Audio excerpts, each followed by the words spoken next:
Bienvenue, chers élèves, dans cette nouvelle séquence qui est la suite de notre lecture que nous avions lu le texte intitulé « Le chant des rameurs ».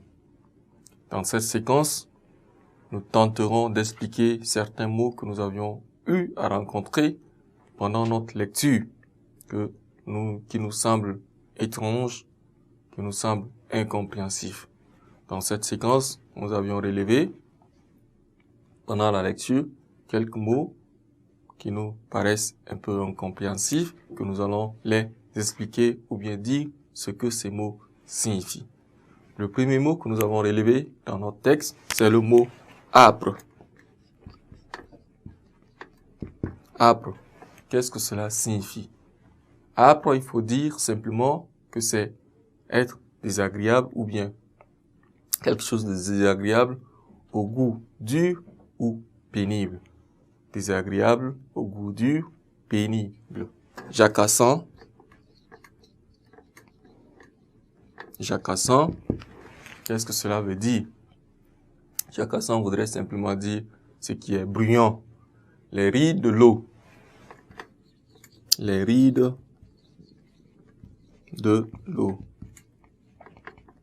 Les rides de l'eau signifie ou bien voudrait dire dans ce texte les ondulations de la surface de l'eau. Les ondulations de la surface de l'eau. Ensuite, nous avons le mot complaisant. Complaisant. Complaisant, c'est être prêt à rendre service. C'est être prêt à rendre service. Furtif, coup d'ail. Furtif, coup d'aile. Furtif, coup d'aile. Furtif, coup d'aile. Furtif, coup d'aile, c'est simplement dire rapide, coup d'aile.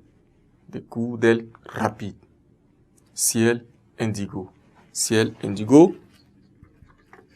Ciel indigo.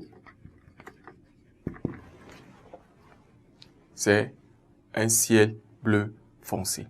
Ciel indigo, dans ce texte, on fait allusion à un ciel bleu foncé. Eh bien, revenons sur notre texte. Le texte intitulé « Le chant des rameurs » est une production bien évidemment du ministère de l'Éducation nationale, extrait de l'œuvre de Birago Diop. Birago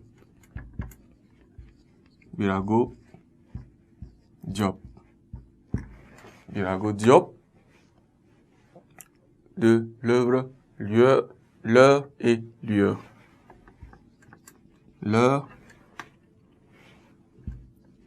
et lueur. Lueur. L'heure et lueur. C'est l'œuvre de Birago Diop, présence africaine. Cette œuvre est apparue en 1957. 1957. Birago Diop est né en 1906. L'auteur Birago Diop né en 1906 et est mort en 1989. Mort 1989. Mort en 1989. Birago Diop, il faut dire, est un poète et écrivain sénégalais parmi les plus connus. Formé à l'école coranique et européenne, il a su transcrire de la tradition orale au français plusieurs recueils de contes, à savoir les contes et nouveaux d'Amadou Koumba, qui est apparu en 1947 et 1958. Contes et Lavande, qui est apparu en 1963. Il est aussi l'auteur des livres, de livres de souvenirs et d'un recueil de poèmes. L'heure et lueur, que nous avions extrait ce texte dans cela qui est apparu en 1957, d'où est tiré le chant des rameurs. Ainsi, chers élèves, nous voilà arrivés à la fin de notre séquence concernant la présentation et la compréhension du texte. Ne quittez pas, restons ensemble pour une nouvelle séquence.